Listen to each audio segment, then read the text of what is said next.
ये नहीं जानते कि इनसे ना हारने का वरदान तो मैं पहले ही प्राप्त कर चुका हूँ। इसलिए युद्ध ठीक से आरंभ हो पाए उससे पहले ही इन्हें जीत लूंगा मैं।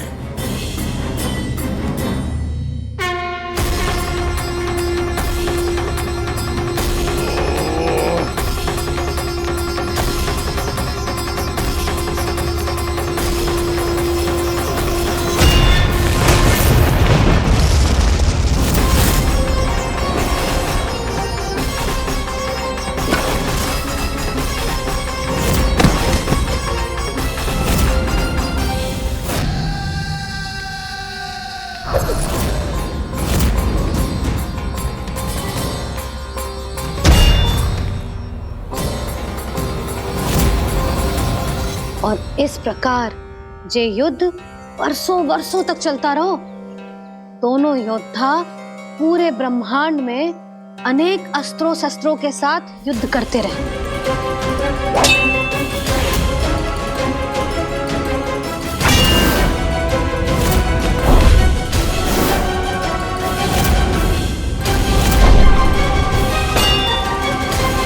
फिर क्या हुआ मैया?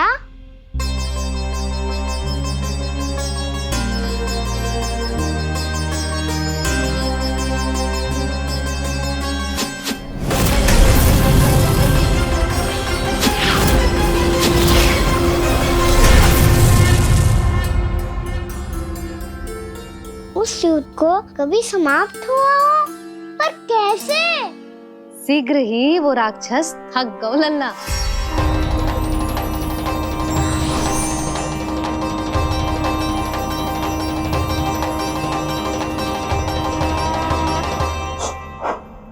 खड़े खड़े देख क्या रहे हैं नारायण?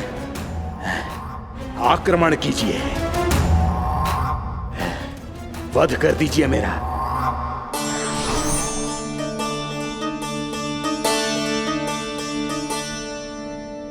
मैं तुम्हारी वीरता से प्रभावित हूं,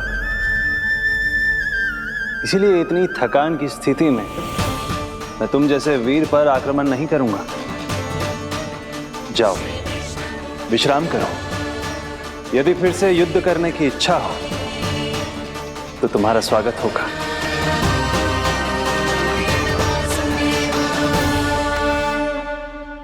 ये कह के श्री नारायण बद्रिका आश्रम चले गए और वहां हिमवत नाम की एक कंदरा में ध्यान लगा के बैठ गए। उधर वो राक्षस विश्राम करने लगो। अनेकों दिन बीत गए और अब वो राक्षस मूरा फिर से स्वस्थ होके बलवान हो गया था। उसने अपनी सारी शक्ति फिर से प्राप्त कर ली थी। श्री नारायण ने उस पर दया करी थी, पर वो फिर से श्री नारायण को छलने को तैयार होगा।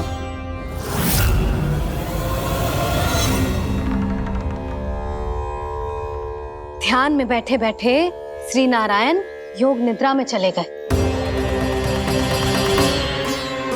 पर दुष्ट मूरा इसी अवसर का लाभ उठा के उनकी कंदरा में घुस आयो ताकि वो सोते हुए श्री नारायण पे आक्रमण कर सके।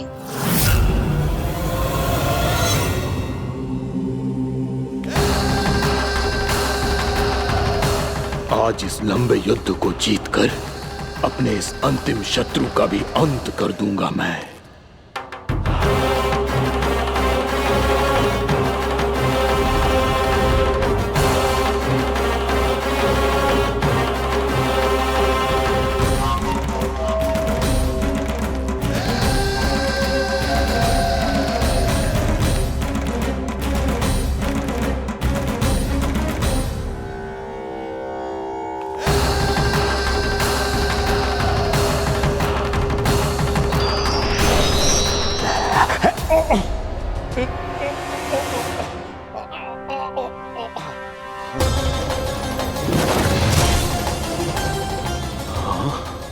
दुष्ट राक्षस, प्रभु ने तुझ पर दया की, तुझे संभलने का अवसर दिया। तू इन्हीं पर ही छल से वार करने चला है।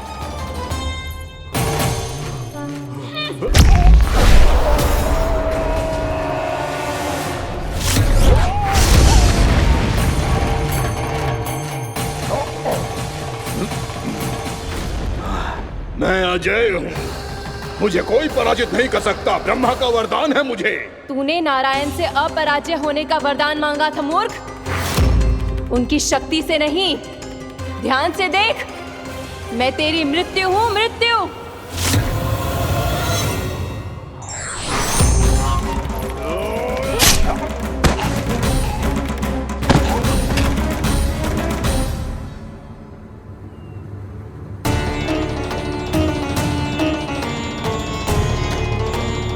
वो देवी कौन थी छोटी माँ? और कौन बलराम, वही तो थी देवी एकादशी।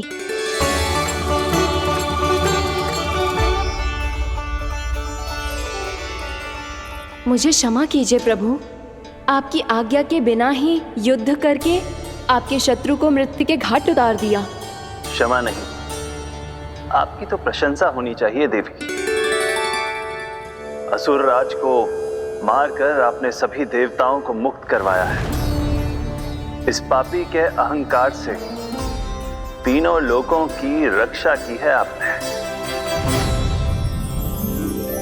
आप एकादशी की तिथि पर मेरी एकादश इंद्रियों से उत्पन्न हुई हैं। इसीलिए मेरे सभी भक्त आपको उत्पन्न एकादशी के नाम से जानेंगे। सभी तिथियों में आपका स्थान सर्वश्रेष्ठ होगा। जिस तरह आपने राक्षस के आक्रमण से मेरी रक्षा की है, उसी प्रकार एकादशी के दिन व्रत करके जो भी भक्त आपकी कथा सुनेगा, मैं स्वयं उसकी रक्षा करूंगा। जो आपकी पूजा करेगा, उसे मेरी विशेष कृपा प्राप्त होगी और उसके साथ साथ उसे मिलेगा धन, सिद्धि और मोक्ष।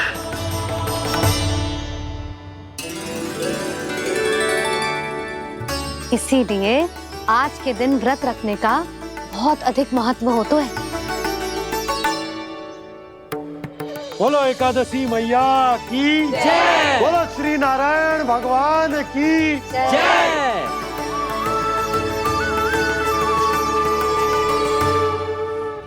प्रभु की कृपा से एकादशी का महत्व भी पता चल गो और मेरा व्रत भी सफल होगा। अभी नहीं भूला राम, एकादशी का व्रत पूरी तरह तभी सफल होता है जब द्वादशी के दिन उसे पूरा किया जाता है।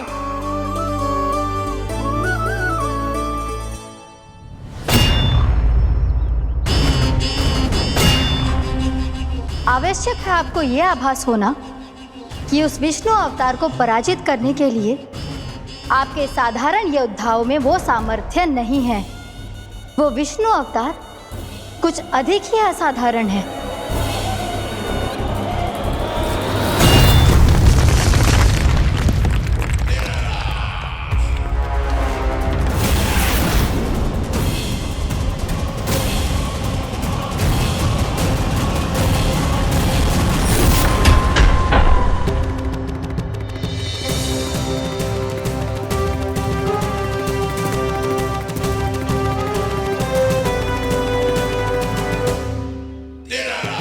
अब मैं दिखाऊंगा उस विष्णु अवतार को असाधारण शत्रु क्या होता है।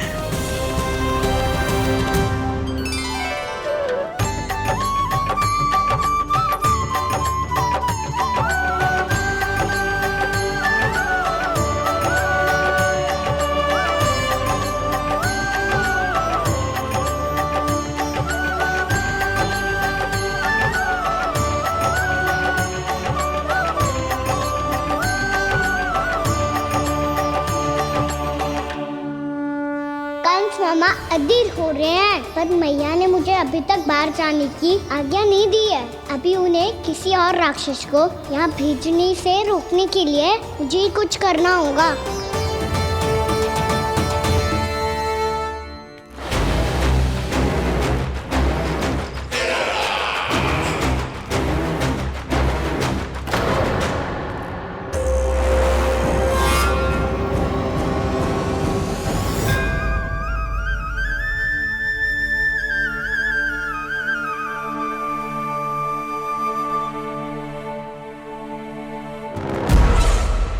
कौन हो तुम?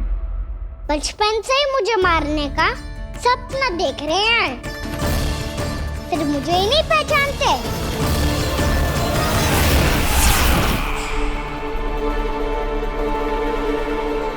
बचपन से विष्णु अवतार। कोई कान्हा बुलाता है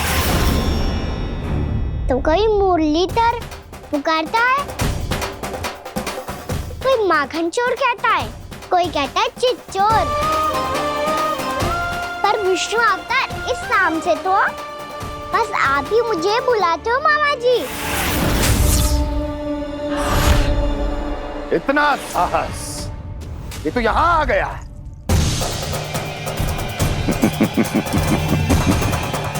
यहाँ आ तो गया तू विष्णु अवतार, किंतु यहाँ से जीवित नहीं जाएगा। तेरे इस शीश को तेरे धड़ से अलग कर दूंगा मैं।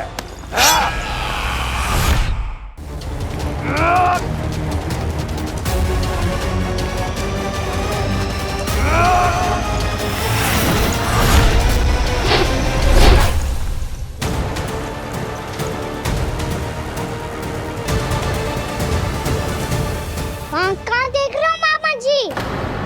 मैं तैयार हूँ।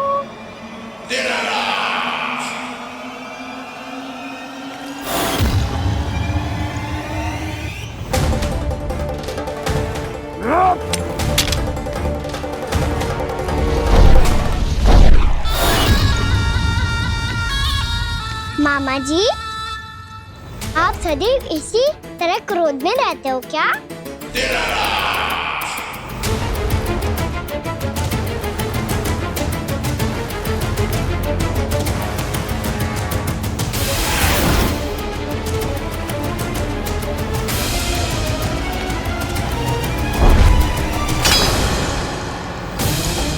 छोड़ छोड़ मेरी तलवार को।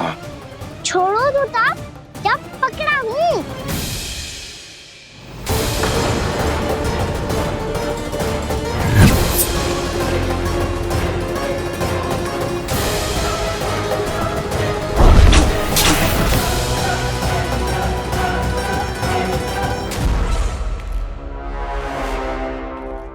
मामा जी,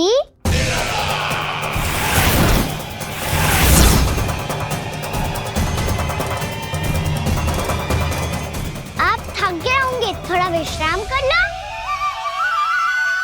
आपका तो पता नहीं, मैं अवश्य थक गया हूँ।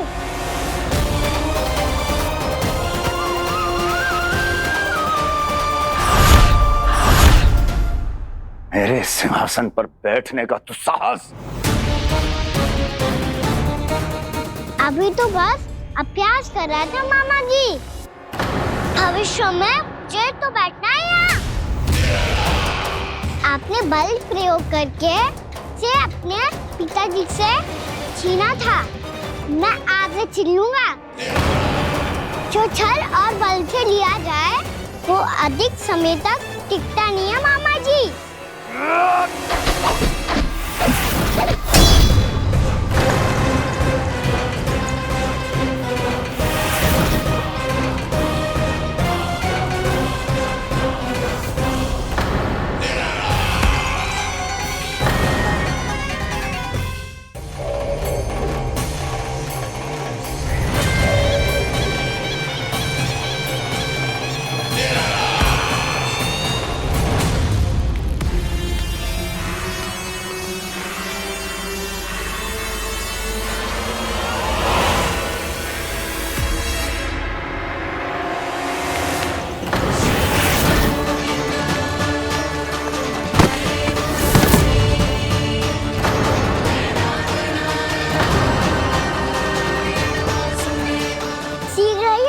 सिंहासन छोड़ना होगा।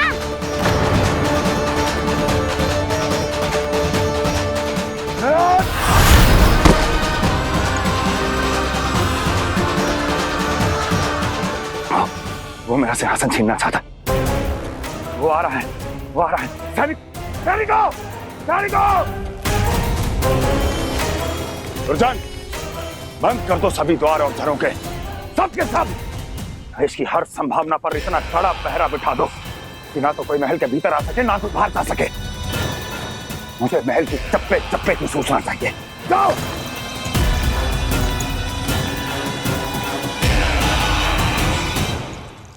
सिंहासन।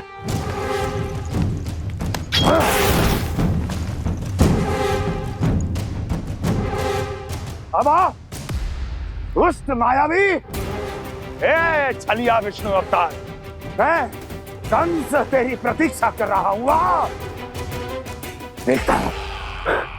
देखता हूं मेरे सिंहासन पर कैसे बैठता है तू। आ, मुझे तो बस कुछ समय चाहिए था, वो मिल गया। अब करते रहिए आप प्रतीक्षा।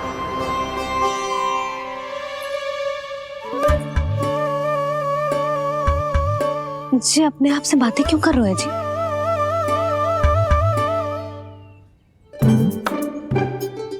आप मुस्कुरा क्यों रहे हो? ना कछु ना। बताओ क्यों मुस्कुरा रहे हो? तुम्हीं पर गए हैं जी। जब तुम व्रत करती हो तो तुम भी ऐसा ही करती हो।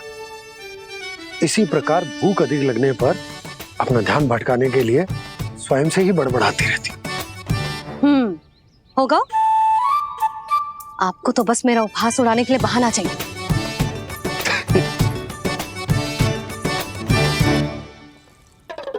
लल्ला, भूख लगी है? ना मैया, व्रत करे तो भूख कैसे लगेगी?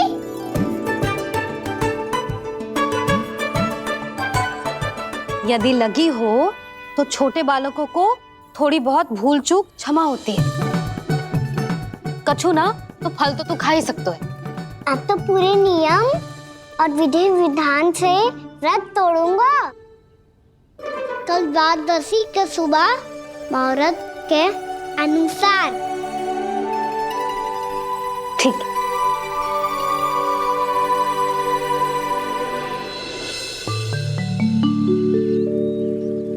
लल्ला, एकादशी समाप्त हो गई है, द्वादशी लग गई है। अब तू व्रत तोड़ सकते है। भोजन कर ले। ले।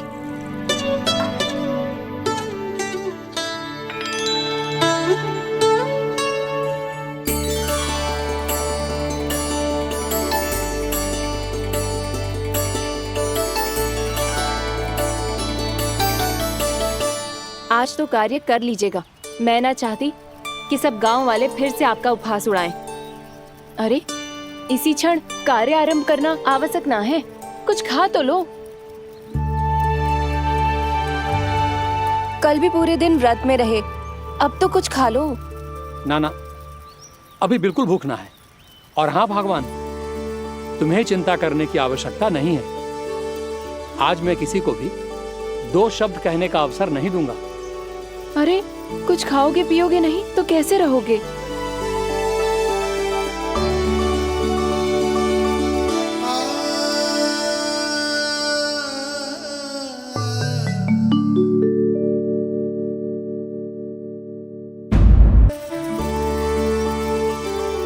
अरे, इसी क्षण कार्य आरंभ करना आवश्यक ना है। कुछ खा तो लो।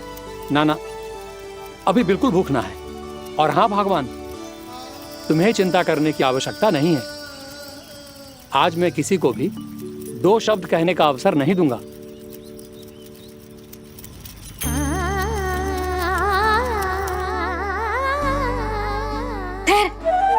मैं तेरे लिए मट्ठा लेके आती हूँ। व्रत के बाद पीने से पेट ठंडा रहता है। रुक।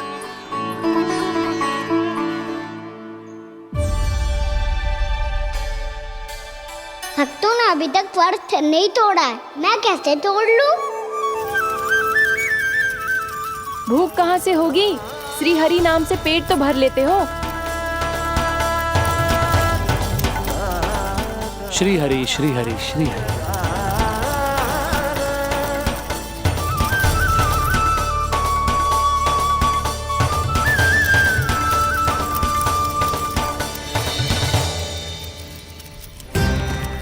हरि हरि प्रभु हरि, हरि हरि प्रभु हरि, हरि हरि प्रभु हरि, हरि हरि प्रभु हरि। कल से अन्न का एक दाना ना गो है पेट में।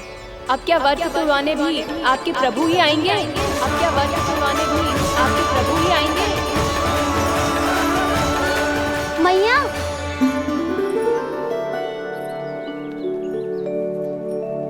मैया पहले व्रत तोड़ के कच्चू खा तो लो। अभी ना, लौट के आने के बाद। हाँ,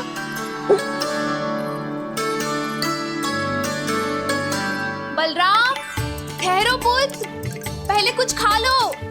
व्रत तोड़ना आवश्यक होता है। मैया ने एकादशी का महत्व बताया।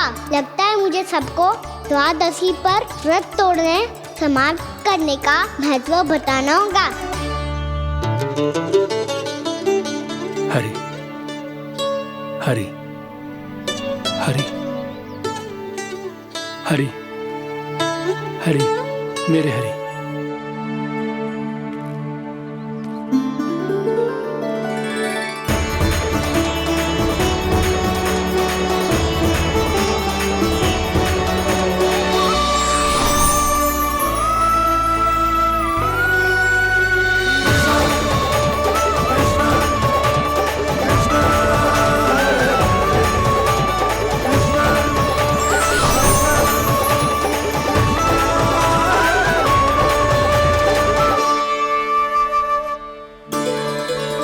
अभी अभी तो मैंने बच्चों की माँ को वचन दिया था कि आज किसी को शिकायत करने का अवसर ना दूंगा, और अब मैं प्रभु श्री हरि की कल्पना जसोमती रानी के लल्ला में ही करने लगा। ना ना, ये ठीक ना है।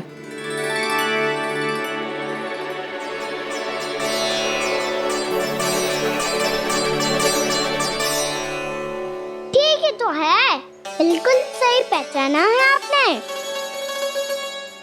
बड़े तो बड़े, अब तो बालक भी हमारा उपहास उड़ाने लगे।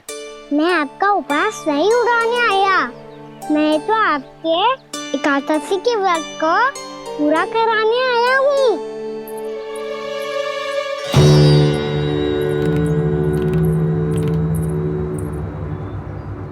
कान्हा,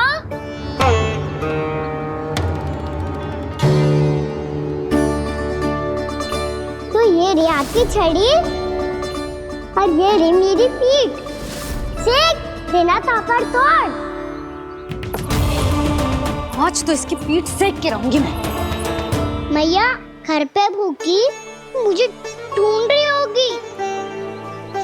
लो, आज द्वादशी के दिन पहले प्रहर में भोजन करके अपना एकादशी का व्रत पूरा करो आप। धन्यवाद राजकुमार, पर अभी हमें भूख नहीं है। बहुत सारा काम पड़ा है, और अभी थोड़ी ही देर में शंकरी बहन भी अपनी मटकी लेने आती होंगी।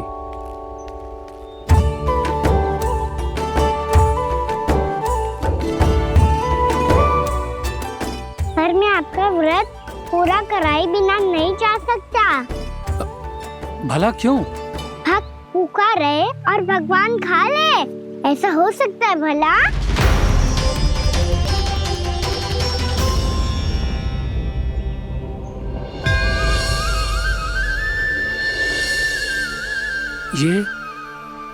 ये कैसा भ्रम हो रहा है मुझे? मुझे लगता है अपना काम करना चाहिए। द्वादशी के पहले प्रहर में व्रत पूरा करना बहुत आवश्यक होता है।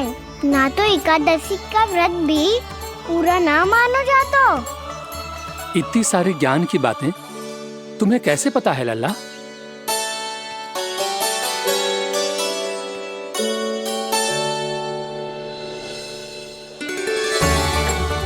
जैसे एकादशी की कथा होती है, वैसे द्वादशी की महिमा भी एक बहुत महत्वपूर्ण कथा है।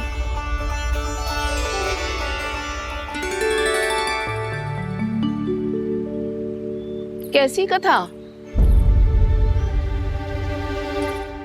बिल्कुल सही समय पे आई हो आप, क्योंकि आपको ये कथा आपको अवश्य सुननी चाहिए।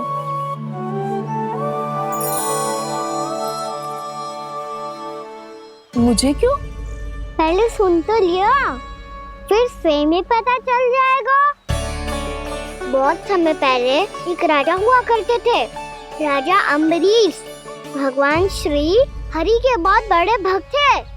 ओम नमो नारायणाय। ओम नमो नारायणाय।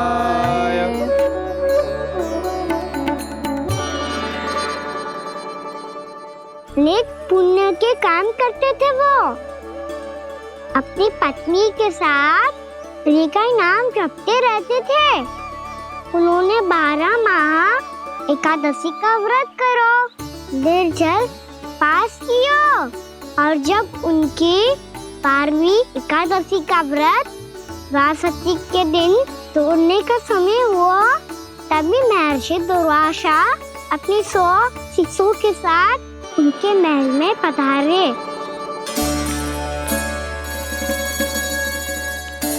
प्रणाम स्वीकार करें महर्षि।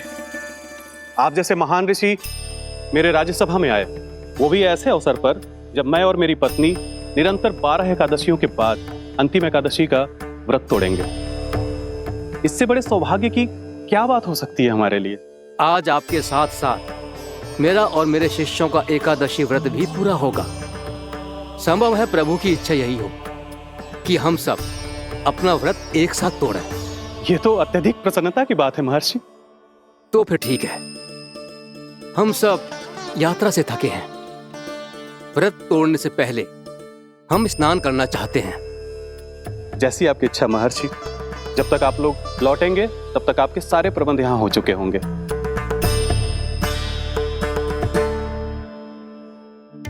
महर्षि दुर्वासा स्नान करने गए थे, पर उन्हें लौटने में विलंब हो रहा था, और इधर द्वादशी पर व्रत पूरा करने का मुहूर्त बीता जा रहा था। महाराज अमरेश बड़ी विरगता के साथ महर्षि दुर्वासा के लौटने की प्रतीक्षा कर रहे थे। महाराज, व्रत तोड़ने का मुहूर्त बीता जा रहा है, बस कुछ ही समय बचा है। महर्षि और उनके शिष्यों को लौटने में न जाने कितना समय लग जाएगा। मेरा सुझाव है कि आप मुहूर्त समाप्त होने से पहले व्रत अवश्य तोड़ लें। गुरुदेव, हमने महर्षि दुर्वासा को वचन दिया है कि जब तक वो लौटेंगे नहीं तब तक हम व्रत नहीं तोड़ेंगे। इसीलिए मैं उनके लौटने के बाद ही भोजन ग्रहण करूंगा।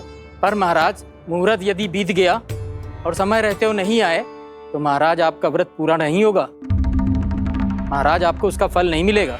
महाराज, 12 एकादशियों का व्रत व्यर्थ चला जाएगा। किंतु गुरुदेव, यदि मैंने भोजन कर लिया तो ये तो अतिथियों का अपमान होगा।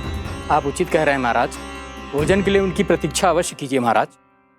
पर मुहूर्त रहते हुए एक तुलसी का पत्ता और जल ग्रहण कर लीजिए। इससे आपका व्रत भी पूरा हो जाएगा और अतिथि का मान भी रह जाएगा। आपका सुझाव अच्छा है गुरुदेव।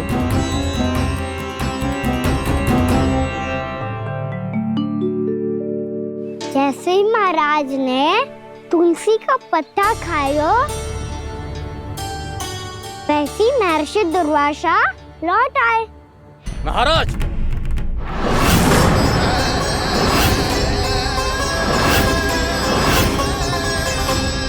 महाराज को उपास तोड़ते देखते बहुत क्रोधित हो गए।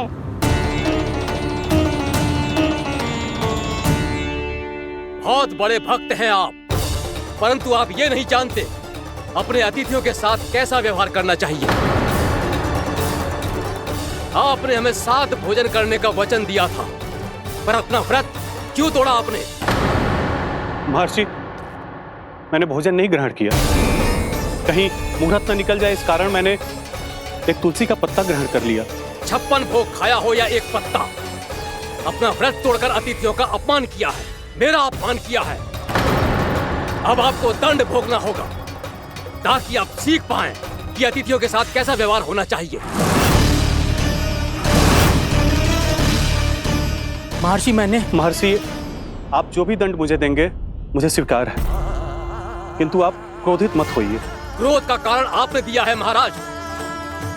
एक महर्षि का अपमान करके राक्षसी प्रवृत्ति का परिचय दिया है आपने। इसीलिए अब एक राक्षसी आपको दंड देगी।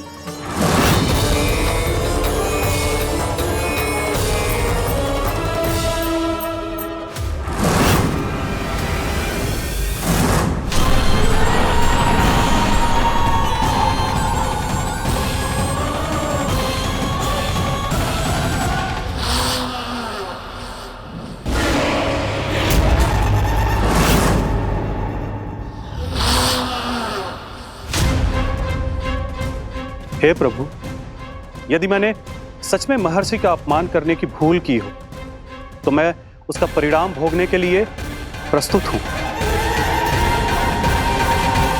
ओम नमो नारायणाय, ओम नमो नारायणाय नमः। महर्षि दुर्वासा को ये आभास ही नहीं था कि महाराज अम्बरीश ने उनका अपमान नहीं किया था। फिर भी उसे अपमान मान के वो श्री नारायण के भक्त पे संदेह कर रहे थे। मैंने भी तो भोला राम की भक्ति पे संदेह किया था। हे नारायण, ये क्या पाप हो गया मुझसे? संदेह किसी अपमान से कम ना हो तो, और भगवान सब सह सकते हैं, पर उनके प्रिय भक्तों का अपमान सहन ना कर सकते। इसीलिए उन्होंने अस्त्रक्षेप करने का निर्णय लिया।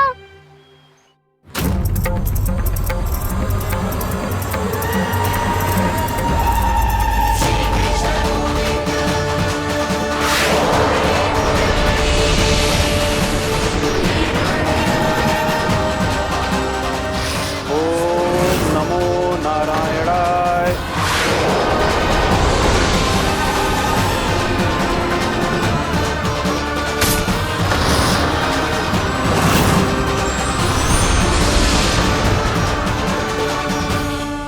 और फिर भगवान का वो सुदर्शन चक्र महर्षि दुर्वासा के पीछे पड़ गया।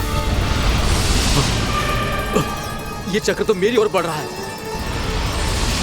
ओम नमो नारायणाय। ये कैसे संभव हो सकता है? कोई रोको इसे, कोई रोको इसे।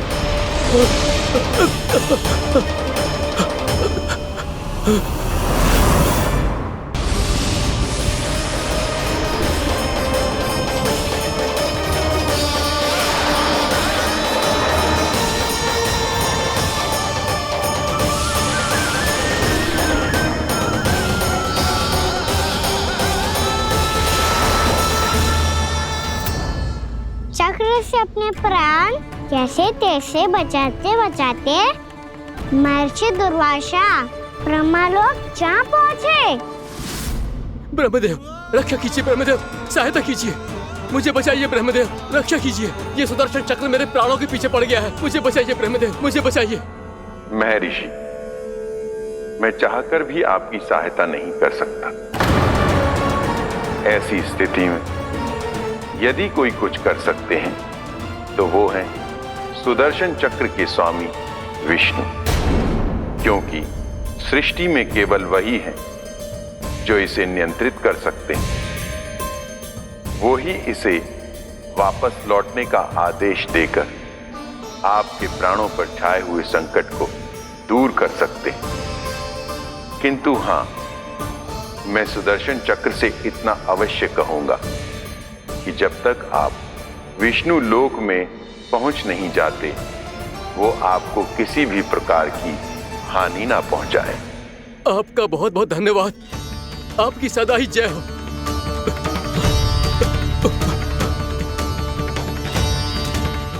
फिर क्या था?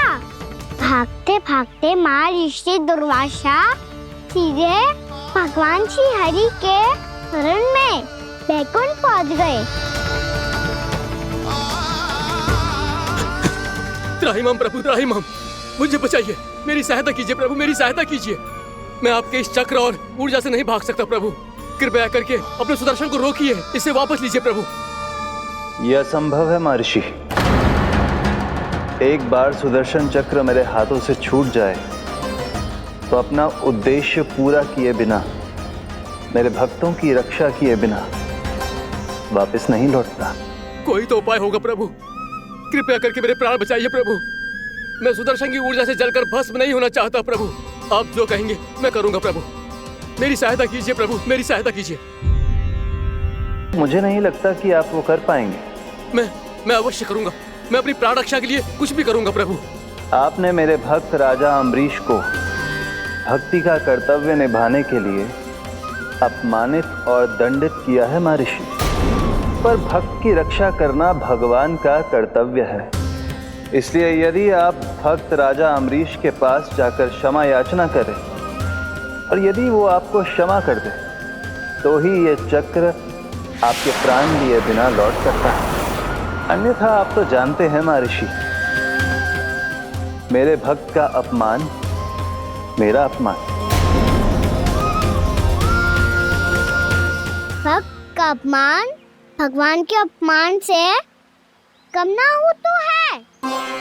महर्षि दुर्वासा को भी ये बात समझ आई और फिर उन्होंने महाराज अम्बरीश से क्षमा याचना की। महाराज महाराज महाराज महाराज महाराज मुझे क्षमा करें महाराज, मुझसे बहुत बड़ी भूल हो गई महाराज, मुझसे बहुत बड़ी भूल हो गई महाराज। महर्षि, आप हमारे चरण छुए ये उचित नहीं। महाराज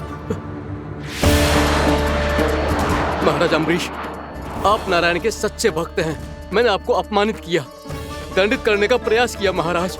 इस अपराध के लिए मुझे क्षमा कीजिए महाराज, और इस सुदर्शन चक्र से मेरे प्राण बचाइए महाराज।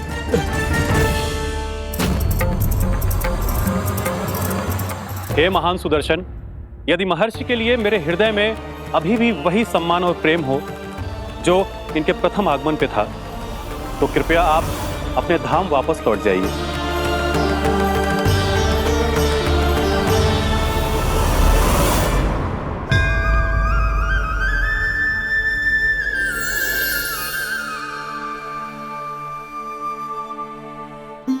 आपका बहुत बहुत धन्यवाद महाराज अम्बरीश। मैं आपको आशीर्वाद देता हूं कि आप देवराज इंद्र के समान शक्तिशाली हों। आपकी कीर्ति का पताका 10 दिशाओं में फहराए। मेरी बस एक ही इच्छा है महर्षि, कि मैं आपके साथ अपना उपवास तोड़ सकूं। अवश्य महाराज, हम सब भोजन आपके साथ करेंगे और अपने आप को नारायण की सेवा में अर्पित करके व्रत को पूरा करेंगे, क्योंकि आज जो यहाँ हुआ है उससे सिद्ध हो चुका है कि एकादशी व्रत का फल द्वादशी की सुबह भोजन करने से ही प्राप्त होता है। इस कथा से हमें पता चलता है कि सभी को द्वादशी की सुबह भर पेट भोजन करके एकादशी का व्रत पूरा करना चाहिए। और दूसरी बात, भगवान की सच्ची भक्ति अपमान कभी ना करना चाहिए। उनके साथ सदैव प्रेम से व्यवहार करना चाहिए। यही भगवान को सबसे अधिक प्रिय है। भैया भोला राम, मैंने भी श्री हरि पे तुम्हारे विश्वास का उपहास उड़ाया था, मुझे क्षमा कर दो। ना ना, आप क्षमा मांगकर मुझे लज्जित मत करो, आप तो मेरी बहन जैसी हैं। जब महर्षि दुर्वासा जैसे महान ऋषि को भी प्रभु के भक्त से क्षमा मांगनी पड़ी, तो मैं तो बहुत ही तुच्छ हूँ। मुझे आपकी किसी भी बात का बुरा ना लगा। पर पता है प्रभु को कौन सी बात कब बुरा रखता है? कौन सी बात? जब उनका भक्त भूखा रहे, समय पे अपना व्रत पूरा ना करे। और जैसा कि आप सभी ने अभी कथा से सीखो है, एकादशी के व्रत को द्वादशी की सुबह अवश्य पूरा करना चाहिए। अब आप जाओ, अपना व्रत पूरा करो।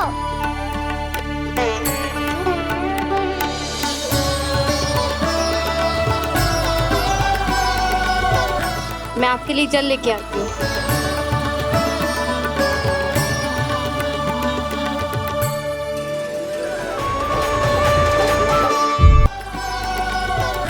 मैं आपके लिए जल लेके आती हूँ।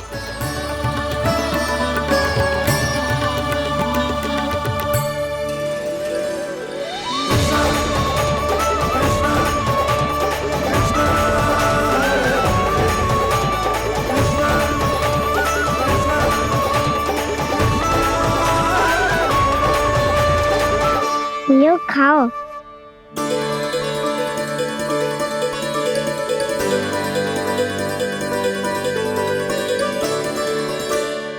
कान्हा,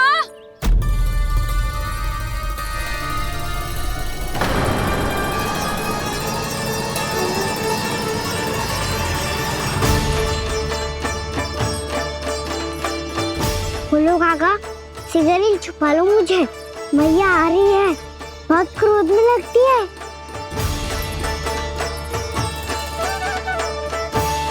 आज तो बहुत दंड मिलेगा।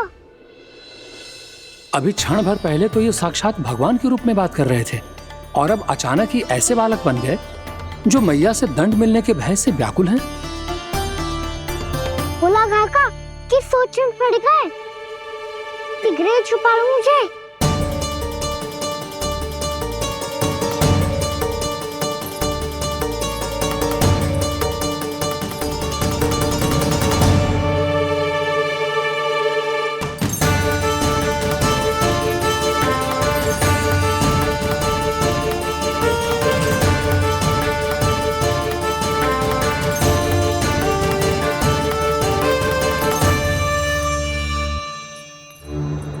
भोलानाथ जी, कान्हा को देखो है क्या? मैंने तो अपने प्रभु को देखा है। मैं अपने लल्ला को ढूंढ रही हूँ, उसे देखो है आपने? वही तो मैं भी कह रहा हूँ जसोदा रानी, मैंने सिर्फ और सिर्फ अपने प्रभु को देखा है। ये तो अब भी अपनी भक्ति में ही खोया हुआ है, इससे पूछ के कछु लाभ ना है, मुझे ही ढूंढना पड़ेगा।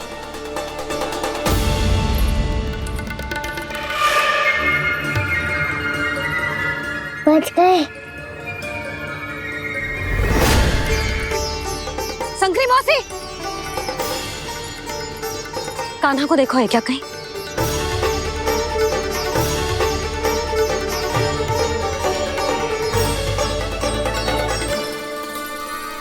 बोला काका मुझे सिगरेट निकालो ना यहाँ से, मैया फिर से इधर ही आ रही है। सब कहते थे श्री हरि मेरे घर ना आ सकते। देखो आज प्रभु आ गए, उन्होंने अपने हाथ से मेरा व्रत पूरा कराया। हाँ आते हैं और आगे भी आएंगे हमारे श्री हरि हमसे मिलने और आके मोक्ष देंगे, है ना?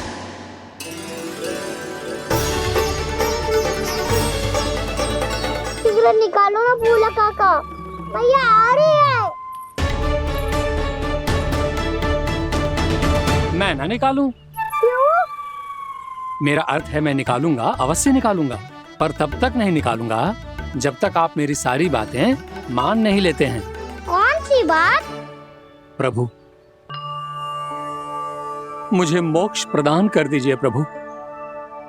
तथास्तु। ना ना ना प्रभु, मेरे साथ साथ मेरे परिवार को भी मोक्ष दे दीजिए। तथास्तु। अब तो निकाल दो, मैया देख लेंगी। ना प्रभु, मेरे परिवार के साथ मुझसे जुड़ी हुई हर वस्तु, जीव जंतु, प्राणी, गाय बैल भैंस, सभी को मोक्ष प्रदान कर दीजिए प्रभु। तथास्तु। प्रभु आप सच में अद्भुत हैं। मैंने जो मांगा आपने बिना सोचे समझे सब प्रदान किया। मैं ही अपनी मांगे बढ़ाता रहा।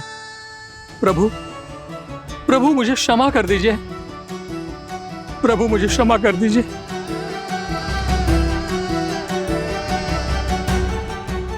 आइए प्रभु।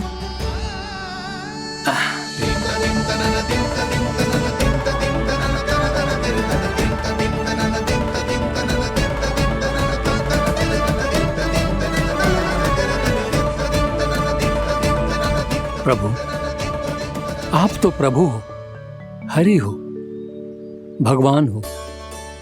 आप चाहते तो इस मटके से स्वयं निकलकर बाहर आ सकते थे, फिर मेरी आपने हर इच्छा क्यों पूरी की? क्योंकि मेरे भक्त की इच्छा पूरी करने में मुझे भी प्रसन्नता मिलती है।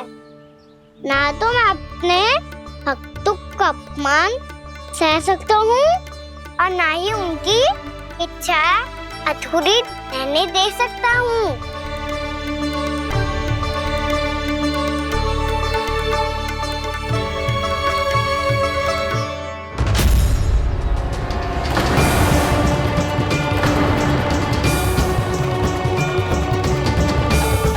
क्या कही थी तूने? हाँ, कि तू फिर से छल ना करेगा। फिर मुझे बिना बताए घर से बाहर कैसे निकलो? क्षमा करना मैया, पर जो आपने सिखाया था मैंने तो उसी का ही पालन करो है।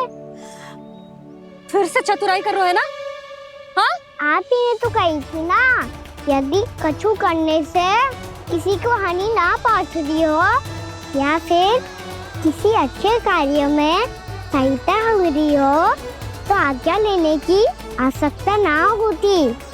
यदि तेरे कछु करने से किसी और की कोई हानि ना हो रही हो या किसी के अच्छे कार्य में सहायता हो रही हो तो मुझसे आज्ञा लेने की आवश्यकता ना है। तो किस अच्छे कार्य के लिए आया है यहाँ? एकादशी के सुबह एकादशी का व्रत खोल के भोजन करा जाता है। ये बात ना तो भोला काका को पता थी, ना शंकरी मासी को और ना ही किसी और को। और तुझे पता थी? हाँ, मेरी मैया ने बहुत अच्छे से सिखाया है मुझे। जैसे कल तूने एकादशी कथा सुनाई थी ना, आज वैसे ही तेरे लल्ला ने सबको द्वादशी कथा सुनाई है। सच्ची यशोदा रानी जी, इसने तो हमारी आंखें ही खोल दी। और भाभी, सच तो ये है कि मुझे भी ना पता था कि ये इतना बड़ा ज्ञानी है और इतना अधिक समझदार।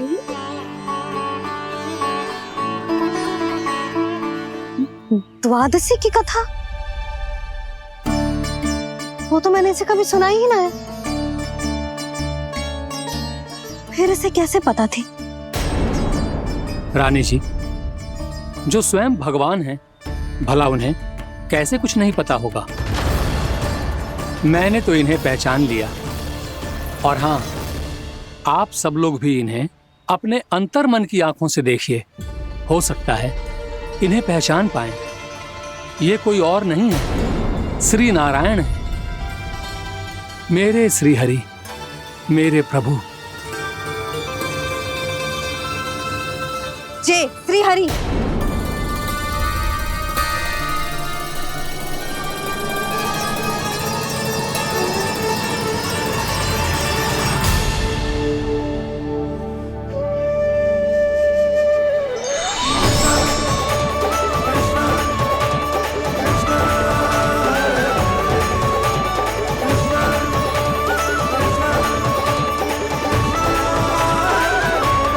ये क्या कर दिया भोला? जिस रास्ते को मैंने इतनी कठिनाई से बचा के रखा था, सबके सामने उसे उजागर कर दिया तुमने।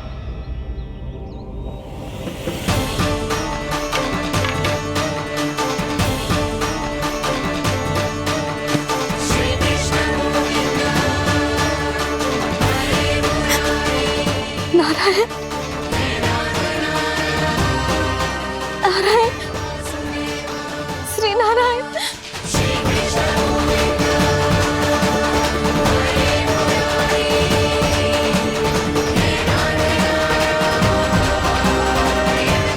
श्री नारायण।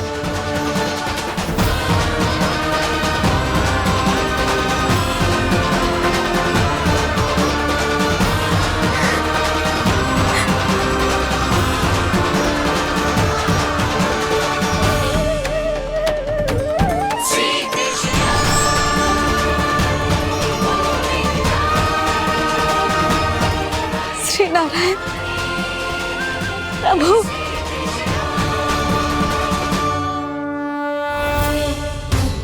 जिस रास्ते को इतने जत्न से संभाल के रखा था, आज वो सबके सामने खुल गया। और तो और मेरा भेद मैया को भी पता चल गया। बाबा सब कहते रहे पर मैंने एक न मानी। सबने कही थी कि आप भगवान हैं, पर मैं मूर्ख आपको पहचान ही ना पाई। कितनी अभागी हूं मैं।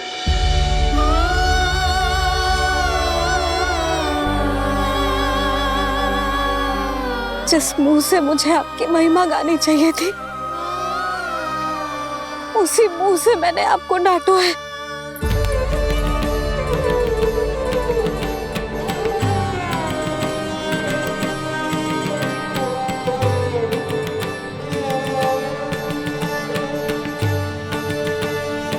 जिन हाथों से मुझे आपके चरण छूने चाहिए थे, उन हाथों से मैंने आपके कान पकड़े।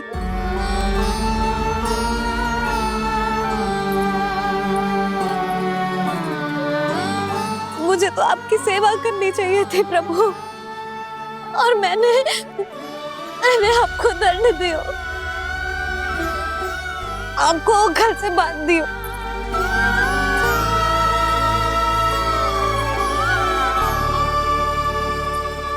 बावली हो गई थी प्रभु। अपने श्री नारायण को, अपने प्रभु को एक साधारण सा बालक समझ लियो मैंने। मैं आपके लिए भगवान नहीं हूँ मैया, साधारण बालक ही हूँ, बस आपका लल्ला। बुद्धि भ्रष्ट हो गई थी, भूल पर भूल करती चली गई। आज भी आपके पीछे पीछे छड़ी लेकर दौड़े चले आए।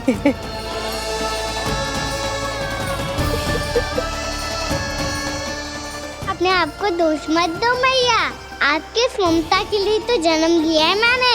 हमारा मन बदलने मत दो, मेरे लिए वही पुरानी भैया बनी रहो आप, और मुझे रहने दो आपका वही नटखट लल्ला। मुझे क्षमा कर दो प्रभु, मुझे क्षमा कर दो। बाबा ये कैसा अंत हो गया आज? मैया तो मुझे भगवान मानने लगी, पर मैं इसे स्वीकार नहीं कर सकता। अभी नहीं बाबा, इतनी शीघ्र नहीं। आप ऐसे खड़े क्यों बाबा? कुछ ऐसा करो ना कि मैया फिर से मेरे मैया बन जाए। उनकी दृष्टि में भक्ति नहीं, ममता चाहिए मुझे। कान्हा, मेरे सामर्थ्य में हो तो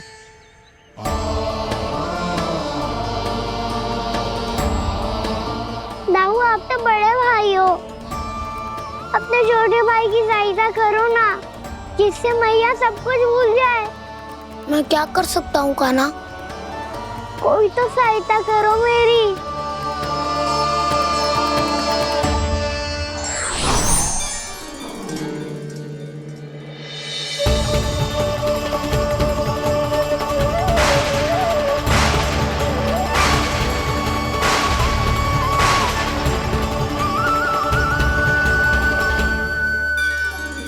अपने आप को संभालिए प्रभु।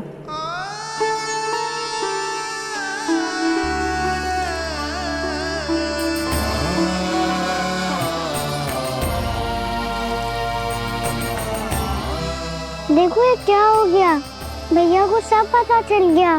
अभी तो मुझे मैया की ममता का शौक पूरी तरह मिला ही नहीं था। योग माया,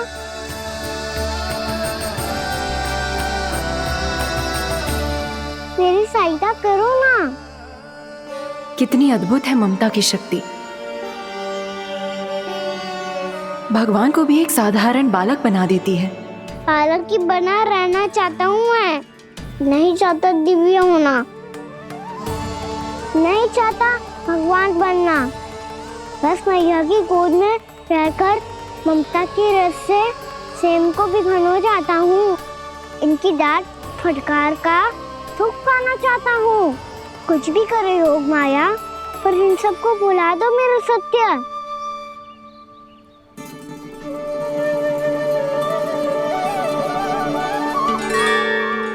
पर इन्हें तो मोक्ष का वरदान मिल गया है प्रभु,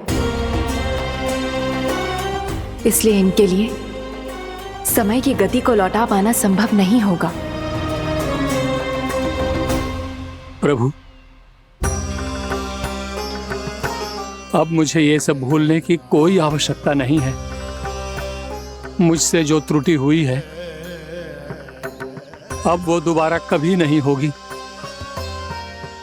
और आज के बाद आपका ये सत्य मैं किसी को नहीं बताऊंगा प्रभु, क्योंकि मुझे पता चल गया है कि आपका यशोमती मैया के लल्ला बने रहना कितना आवश्यक है।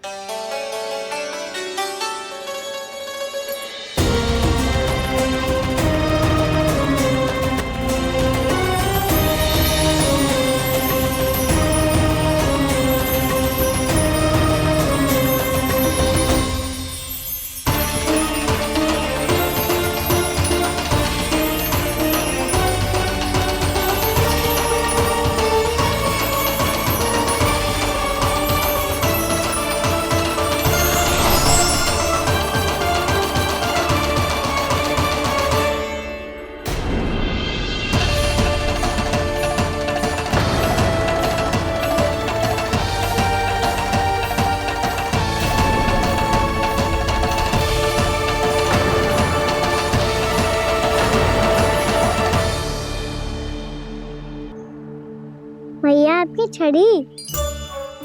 पहले चुपके से भाग जा तो है, फिर स्वयं ही छड़ी भी पकड़ा रहे हैं?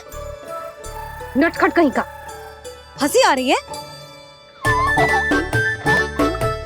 अरे किस बात पे इतनी हंसी आ रही है रे? हाँ?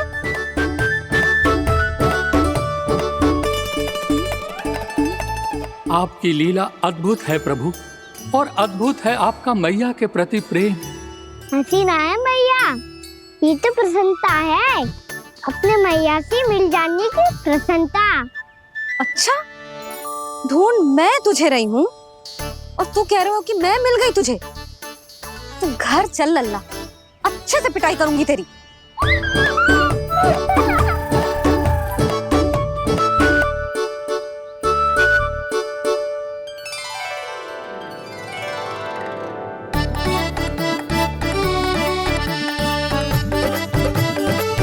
जब पिटाई से गाल लाल होंगे ना तेरे, तब हंसी बंद होगी तेरी। चल।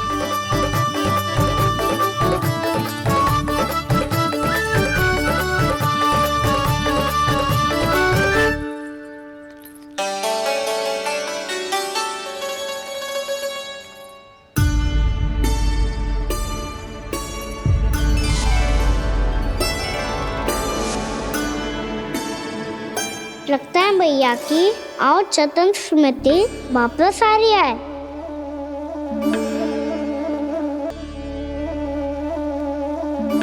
यशोदा, क्या होगो?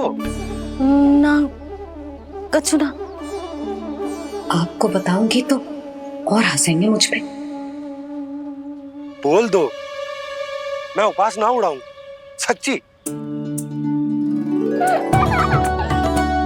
देखो देखो इसे कैसे हंस रहे हैं। मेरे हाथ में छड़ी है, मैया क्रोधित है, पर जे तनिक में भय ना लग रहा है ऐसे? हाँ, हंसे जा रहे हैं।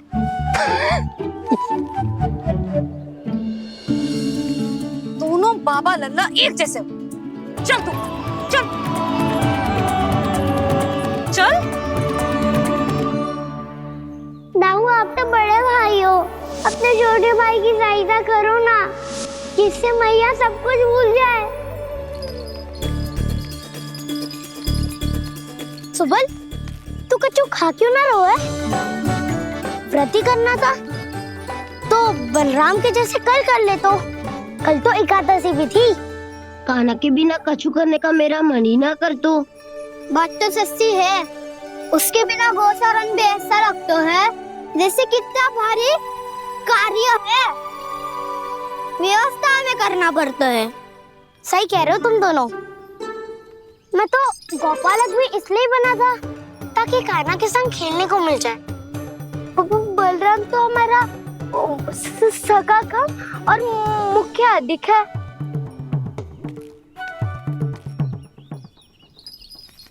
रुक जाओ, तुम सब कुछ देर विश्राम कर सकते हो।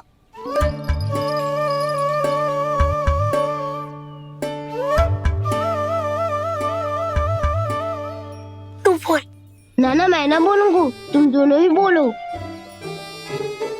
और तुम सबका सखा पहले हूँ और टोली का मुखिया बाद में, इसलिए घबराने की आवश्यकता नहीं है। जो भी बात है बिना हिचक बता सकते हो मुझे। तो फिर कुछ ऐसा करो ना कि कान्हा फिर से हमारे साथ गोचारण करने के लिए आने लगे।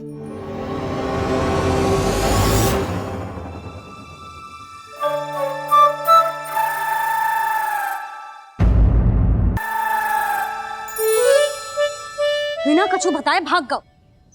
ये भी ना सोचा तेरे बिना मैया बाबा व्रत कैसे तोड़ेंगे? देखो देखो अभी भी हंस रहा है। क्या होगा ऐसे? रुक, प्रसाद लेके आती हूँ। क्षमा कर दो मैया, पर जैसा आपके लिए मैं हूँ वैसे ही मेरे लिए मेरा भक्त, इसीलिए भोला राम का व्रत तोड़वाने जाना आवश्यक था।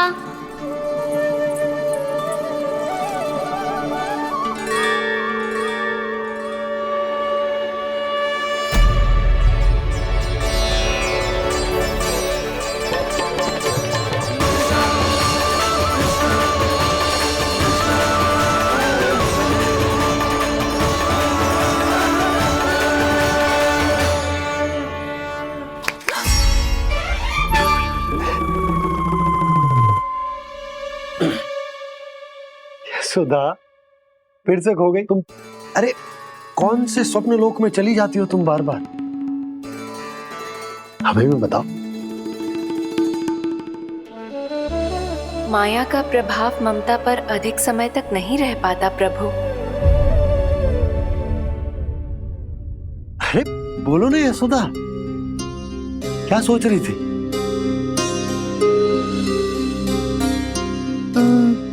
मैंने ना श्री नारायण को देखो है। हाँ वो तो मैं भी देख रहा हूँ, यही तो है हमारे सामने। ये वाले ना तो मैंने साक्षात श्री नारायण को देखो है, वो भी अपने कान्हा के भीतर देखो। कान्हा के भीतर? ना मतलब कान्हा और ये दोनों आमने सामने थे। मैं कुछ समझो ना यशोदा। नारायण और कान्हा दोनों आमने सामने थे? ना, मेरे कहने का अर्थ है कि कान्हा और श्री नारायण एक दूसरे के आगे पीछे थे। अच्छा, तो मतलब श्री नारायण आगे थे और कान्हा पीछे था।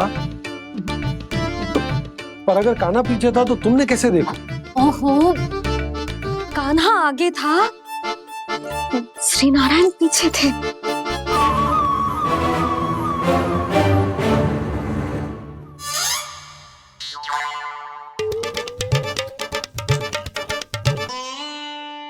यशोदा एक बार फिर से सोचकर बताओ कि नारायण आगे थे या कान्हा आगे था? ठीक से याद करो। बहुत बता तो रही हूँ जी, थोड़ी धुंधली धुंधली सी स्मृति है। बाबा, इससे पहले कि उनके संदेह की अग्नि स्मृति की वायु पाकर और भड़क जाए, कुछ भी करो पर बुझाओ इसे। स्वप्न देखो है तुमने? हाँ, संभव है स्वप्न ही था। पर यदि स्वप्न था तो सुबह सुबह उठते ही उसकी स्मृति क्यों ना आई?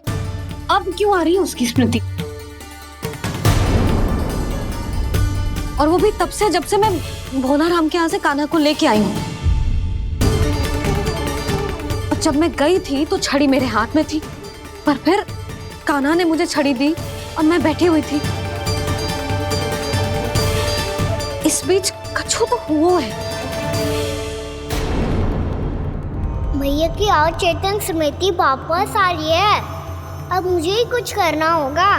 मुझे लगता है जी, जब मैं वहाँ गई ना, भैया व्रत पूरा करने का सुबह मुहूर्त निकल जाएगा और अब तो भूख भी बहुत तीव्र लग रही है। हे नारायण, मैं तो भूल ही गई कि लल्ला भी तो कल से भूखा है।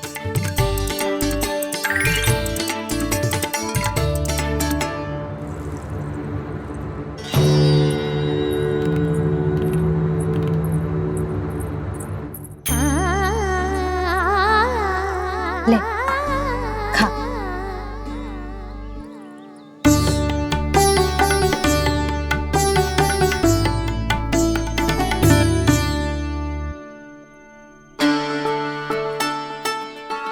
संतान की चिंता में सब कुछ भुला दे, ऐसी ही होती है ममता। और कान्हा को अच्छे से पता है कि इसको लाभ कैसे उठाना है। हाँ बाबा, लाभ ना, मैं तो मैया की ममता का आनंद उठाना चाहता हूँ, जितना संभव है उससे भी अधिक।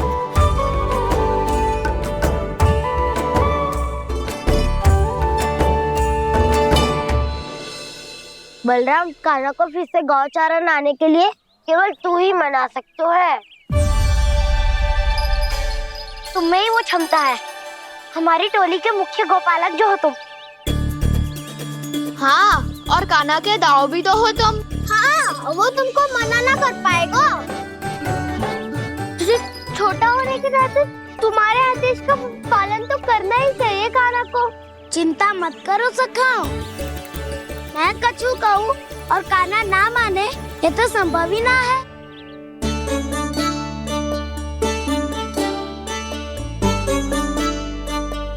आज जो हुआ ना जाने और कितने समय तक मेरा सत्य आपसे छिपा रह पाएगा, इसीलिए अब से अधिक समय मैं आपके साथ ही बिताऊंगा।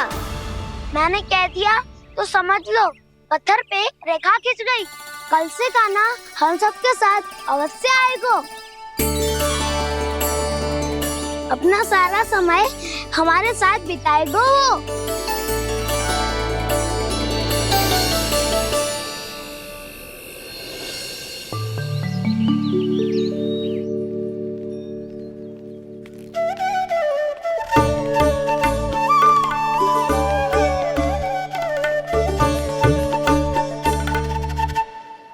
अभी तक तैयार नहीं हुए? तैयार? गौचारण के लिए चलना है ना, तुम्हें लेने आया हूँ। नाना दाऊ, मैं ना चल सकता, मुझे आज्ञा ना है। वो तो माखन चोरी के लिए भी नहीं थी। उस दिन जो वक्कासुर के सामने चले गए थे तुम, तभी तो नहीं थी आज्ञा। इसलिए आज्ञा का बहाना मत ही बनाओगा ना। बहाना नहीं दाऊ, मैं तो सच्ची कह रहा हूँ। मैया को फिर से दुखी ना कर सकते हो और हम सबको दुखी कर सकते हो तुम। आज मैं तुम्हारी एक ना सुनूंगा कान्हा। घर पे रहते हुए कितने सप्ताह हो गए तुम्हें? तुम गोपालक हो कान्हा, गोपालन करना तुम्हारा दायित्व है। आज तुम्हें हमारे साथ चलना ही पड़ेगा। ना दाऊ, मैं ना चल पाऊंगा। बलराम, तुम तो कह रहे थे कि कान्हा तुम्हारी हर बात मानता है, पर इसने तो बड़े भाई का अनादर कर दिया।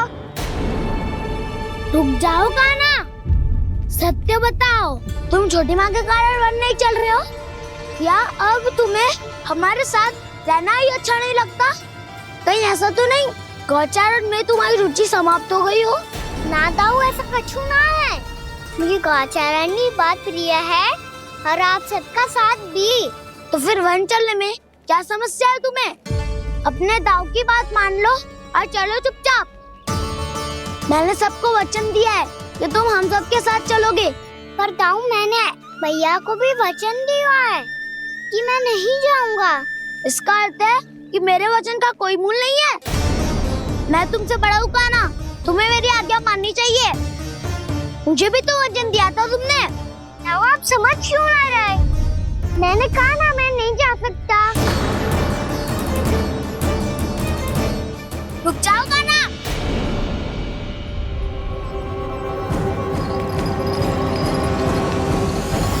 ऐसे कैसे नहीं आ सकते? मैंने बल्कि हम सब ने तुम्हारी हर शरारत में तुम्हारा साथ दिया है, चाहे माखन चोरी हो या गौचारण। और अब तुम अपने दाऊ को ही पीठ दिखा के जा रहे हो। दाऊ, मैं आपका बहुत सम्मान करता हूँ, पर मैंने कहा ना, मैं नहीं जा सकता। मुझे मेरी मैया के साथ ही रहना है। तो फिर तुम्हारे लिए मैं यही महत्वपूर्ण है। दाऊ नहीं, सखा नहीं, गयाऊ भी नहीं। कान्हा ने तो तुम्हारी बात मानने से मना कर दिया बलराम। लग तो है सच्चो भाई ना है। जानते हो इससे क्या सिद्ध होता है कान्हा? कि तुम छोटी माँ के पुत्र नहीं हो, कि तुम छोटी माँ के पुत्र नहीं हो। दाऊ, ये क्या कह रहे हो आप? और नहीं तो क्या, तुम उनके वास्तविक पुत्र होते तो अपने दाऊ की आज्ञा कभी नहीं टालते। ऐसा मत ही कहो दाऊ, मैं अपनी मैया का ही लल्ला हूँ। मुझे तो लगता है छोटी माँ हाथ से ग्रह करके लाई है तुम्हें। अब ऐसा क्यों बोल रहे हो दाऊ? क्योंकि मैं वो सत्य देख रहा हूँ जो तुम नहीं देख पा रहे हो। छोटी माँ और छोटे पापा दोनों गोरे हैं और तुम अपना रंग देख लो, स्वयं विचार कर लो। जी तो मैंने भी सोचा था, बस बोला नहीं। हाँ तो क्या हुआ, मेरी त्वचा का रंग अलग है, मैं उन्हीं का ही लल्ला हूँ। बस धूप में तुम सबके साथ इतना खेला हूँ कि मेरी त्वचा का रंग बदल को है। बड़बोली बात मत ही कर कान्हा, स्वयं को बचाने के लिए हम पर दोष लगा रहे हो। सत्य तो ये है कि तेरी त्वचा सदैव से ऐसी थी काना। लग तो है ये कि बलराम सही कह रहा है। इसका अर्थ है कि सस्य में नन काकार यशोदा काकी इसके हाथ से ग्रेप करके आए हैं। बालक हाथ में थोड़ी ना मिलता है। हमारे घर में जो बछड़ा है उसको तो मेरे बाबा हाथ से ही लाए थे, पर मुझे हाथ से कोई ना लायो है। मैं अपनी मैया का ही लल्ला हूँ, यशोमती मैया का नंदाला ही हूँ मैं। तुम्हें वन चलना है तो चलो या फिर मत चलो, पर छोटी माँ और छोटे बाबा का लल्ला बनने का स्वांग करने की कोई आवश्यकता नहीं है।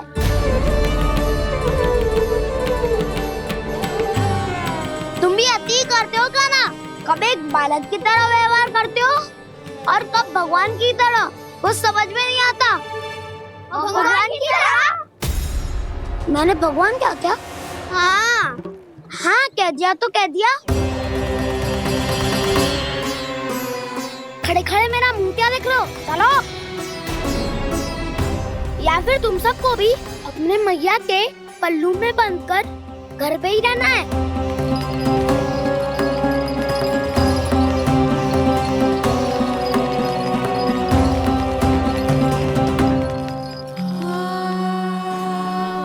जानते हो इससे क्या सिद्ध होता है काना? कि तुम छोटी माँ के पुत्र नहीं हो, कि तुम छोटी माँ के पुत्र नहीं हो।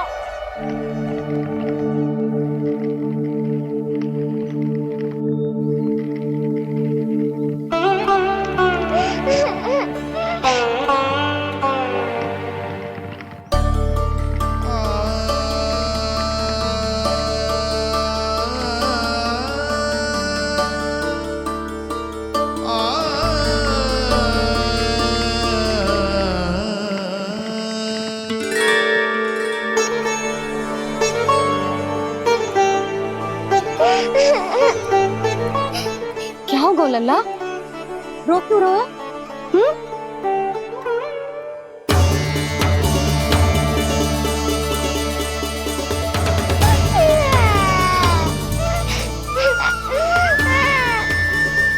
अरे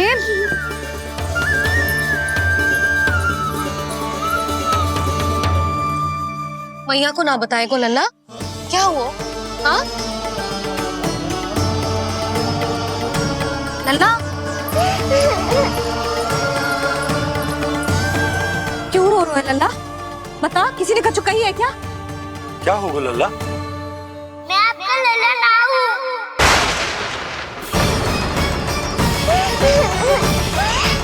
ऐसा क्यों कह रहे हो तू? क्या होगा? आपका भी लल्ला ना हूँ मैं।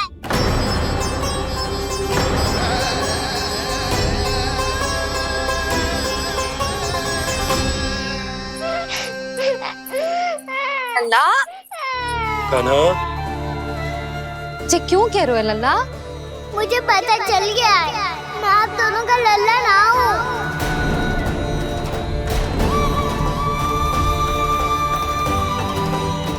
कुछ भी उल्टा सीधा बोल रहे हो, तू मेरा ही लल्ला है।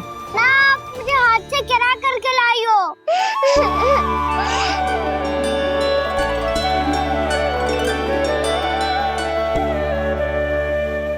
लल्ला, तुझे किसने कही कि हाट में बालक मिलते हैं?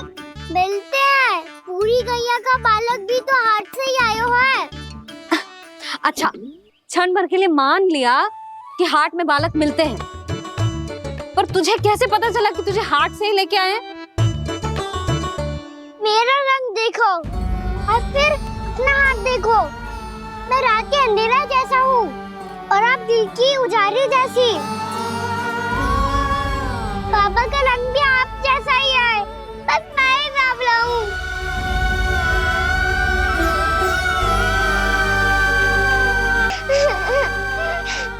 उससे क्या अंतर पड़ता है लल्ला? पर तो मैं तभी तो दाऊ अन्य सभी सखाओ ने ऐसा कहा। इस बात पर ध्यान मत ही दे। माँ की ममता और बाबा का स्नेह, इसका कोई रंग ना हो तो है लल्ला। तो फिर आप ही बताओ, मैया क्यों गोरी और मैं क्यों काला? हाट से आया क्रय सुन हो गए कृष्ण धीर, मैया गोरी बाबा गोरे। लल्ला मैं क्यों तू चल मेरे साथ, अभी सिद्ध हो जाएगा कि तू मेरा ही लल्ला है। चल।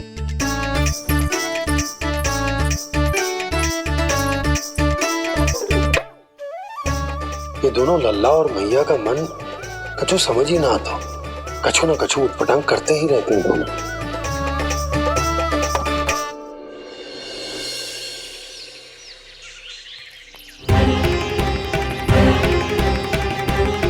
मैया ऐसे ले जा रही है मुझे, कहाँ और क्यों?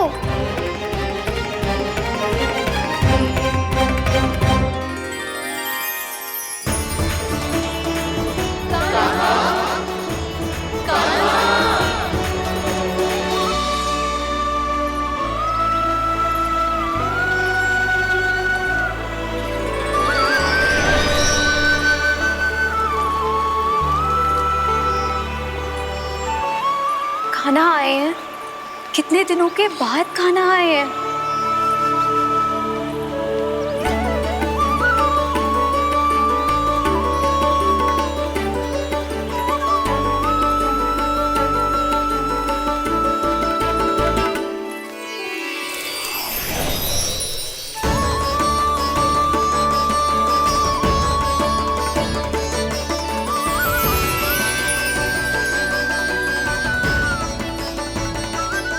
आंखें पथरा गई थी मार्ग देखते देखते। आज बहुत दिनों के बाद आपके दर्शन करके मेरे वन का और मेरे मन का कोना कोना जैसे खेल उठा हो। बलराम, तुम्हारी योजना का भी कोई लाभ ना हो। योजना बना के छल में फंसाना मुझे नहीं आता। इस सब में तो केवल कान्हा ही प्रवीण है। कल उसने यशोदा काकी से हम सबकी शिकायत कर दी तो लग तो है कर ही दी, वो देखो। आजा।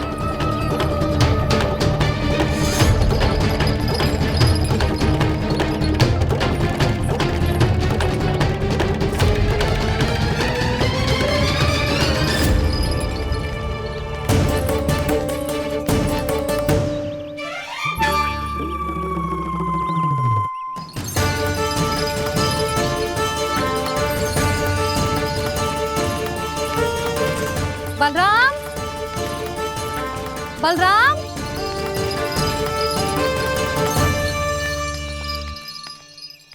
जे बसंती कहाँ है?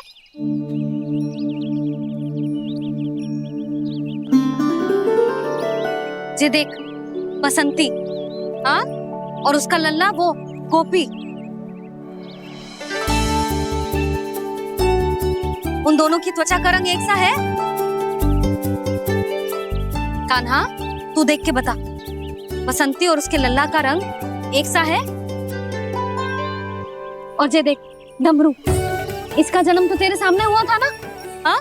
और उसकी मैया गोमती, इन दोनों के त्वचा का मिलान कर, एक सा रंग है?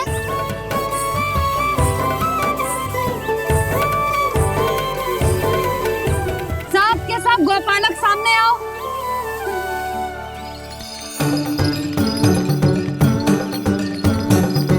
अब तुम सब भी देख के बताओ, दोनों की त्वचा एक जैसी है या रंग अलग अलग है?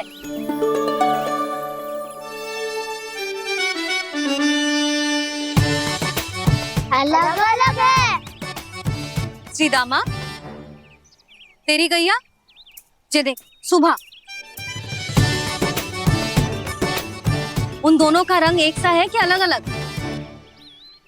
तो जब सुबह और श्यामू का रंग अलग हो सकता है, डमरू और गोमती का रंग अलग अलग हो सकता है, और जे गोपी और बसंती का रंग अलग अलग हो सकता है, तो भी जे सब मैया और लल्ला ही है ना?